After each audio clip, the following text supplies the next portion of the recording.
Welcome to the Epic Dad Show. This is your host, Fraser Cameron, coming to you from a sunny, if slightly moist shower coming across southwest of France. So I'm here to talk to you about the urban myth, the fallacy that is fearlessness. We've all heard the expression, he was fearless in his pursuit of excellence, or she showed no fear in achieving XYZ. I could go on and on, but I'm here to say that I firmly feel that fearlessness and being fearless is a crock of shit. When people say it, all they are acknowledging is that they don't admit that they feel fear. Because a much better headline than Michael Jordan was fearless in his pursuit of excellence would be Michael Jordan was just as scared as you and I, but he chose not to let that stop him. That's a far more accurate truth. That's a far more accurate reflection of the reality of the situation. We all feel fear. Fear is inherent, and that's a great thing. And let's talk about the two decisions we are faced with when we acknowledge we have fear. We can fight, or we can take flight. Now, when it comes to fear for your safety and fear for your life, like when a lion is threatening to eat you, or a shark is threatening to eat you, or a man wielding a knife is threatening to attack you. It's this time that choosing take flight is more often than not the best decision. It is that decision when you decide to take flight from your fear to save your life that you're able to then keep making a massive impact at work, home, and play. You're able to then keep contributing to this wonderful thing that we call human society. But then there's another fear, the other fear. This is the intangible fear. This is the one that we can't often see. And sometimes it's dressed up as the fear of failure. Sometimes it's dressed up as the fear of what other people will think or say. Sometimes, and this is often the scariest one, it's dressed up as a fear of success. Ultimately, it's a fear that's been created. It's manufactured, right? It's a fear that is the result of perception, of status quo, of conventional wisdom, all designed to keep us from branching out, all designed to keep you in your comfort zone. And we know that nothing grows in your comfort zone except for regret, frustration, and anger. And we know that the truly great things are achieved beyond your comfort zone. But these things are designed to keep you there. It is this fear where you should take the fight approach, where you should stand up and fight, where you should stand up and want to deliver a blow to fear. It is this one that you should face it and fight in the face of it, right? Because whilst fearlessness is a fallacy, facing your fear is very real.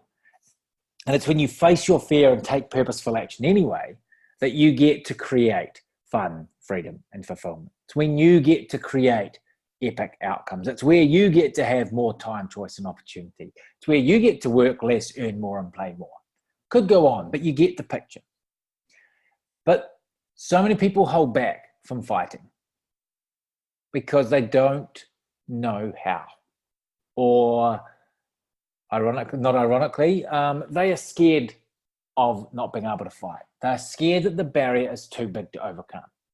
But sometimes, in fact, most of the time, all you need is the right support team. All you need is the right team around you. Let's look at a boxing analogy. Right? What good is a boxer if he doesn't have the corner man giving him strategic advice in between the rounds, helping him overcome the barrier that is the other huge Goliath on the other side of the ring throwing punches at him? And his cut man, the man that covers up his cut so they don't cause him to lose sight in an eye, or they don't cause him to get disqualified, right? And then leading up to the fight, the strength and conditioning coach, the tactical coach, all these other people that contribute to the boxer being able to overcome his fear and fight. Right? The same is true for you. Creating, establishing, implementing a support team is absolutely critical. It's bound to include your wife and kids. It's bound to include those close friends that believe in you. But who else can it include? Taking the boxing analogy, who's going to be your strength and conditioning coach? Who's going to be your strategic coach, your corner man, giving you the support when you need, putting his arm around your shoulder in between rounds, telling you that you've got this and what it is you need to do to take it to the next level? Who's going to be your cut man? Who's going to pick you up when you fall down so you can fight the next round? These are all key questions that we need to consider when it comes to fighting and facing our fears. These are all key elements we need to take into account if you want to step outside your comfort zone, if you want to stop taking flight every time something gets a bit scary, and instead be like those people that are termed fearless warriors, but they're not. They're full of fear. They just face them anyway. But go out there and achieve epic things. Consider this. It might be that epic dads should be part of your team. It might be that there's a mentor out there that's done exactly what you want to do that should be part of your team.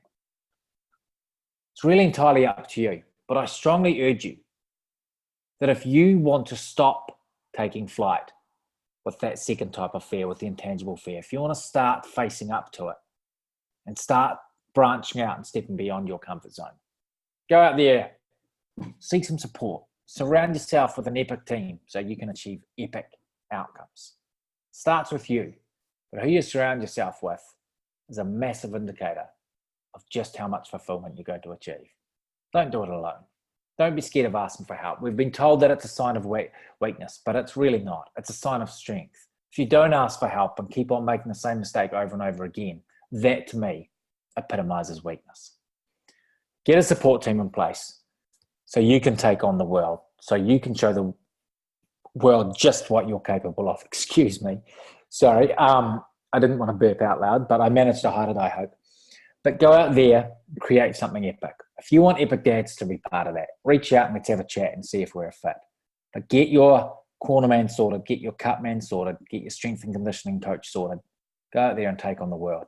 Be like the heavyweight boxer that doesn't let fear hold him back, but goes out there and faces it anyway. He knows he's going to be hit by another man, but if he does more hitting, he's going to come out on top. It's just the same for you. Consider that. Until we talk again, please be 100% truly epic.